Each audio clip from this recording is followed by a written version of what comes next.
السلام علیکم ملګرو د پی ټی آی والا دپاره ډېر د خوشحالۍ خبر دی.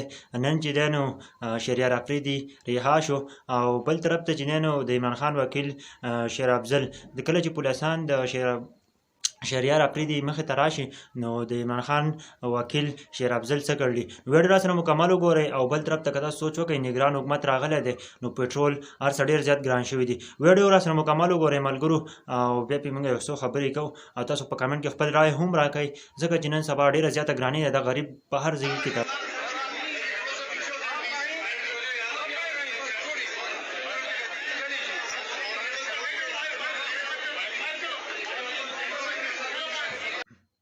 ملګرو تاسو ته پته ولګېده چې شهریار افریدي رها شو او د شیر افضل کومه د عمران خان وکیل چې دی نو کله چې پولیسان د شهریار افریدي مخې له راغلي نو شیر افضل چې دی نو هغه د پولیسانو څخه خبرې کړلي.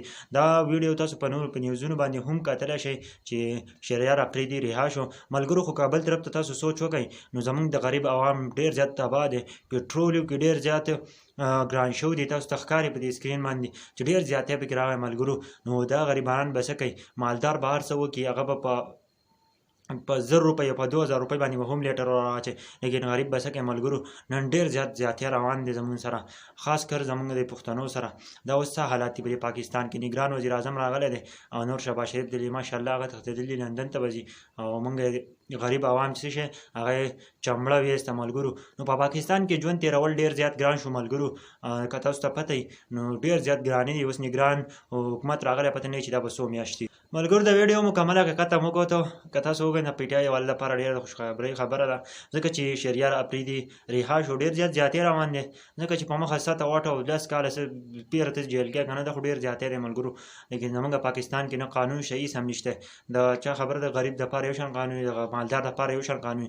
نو دې وجې نه شهریار افریدي او زموږ نور هم ډېر د پی ټی آی ورکران چې دي نو هغه په جیلونو کې پراته دي اوس هم او ځینې یې رها کوي او یو جیل نه رها کوي او بل جیل ته ځي. نو دا څه مقصد دی د پاکستان هغه مقصد کله څنګه لاړو چېرته لاړو ملګرو. که قید اعظم دې خپل کوشش کړی هغه غټ غټ کسانو خپل کوشش کړی لیکن نن په پاکستان کې دا حالت دی د غریب خو تباهي وشوه ملګرو.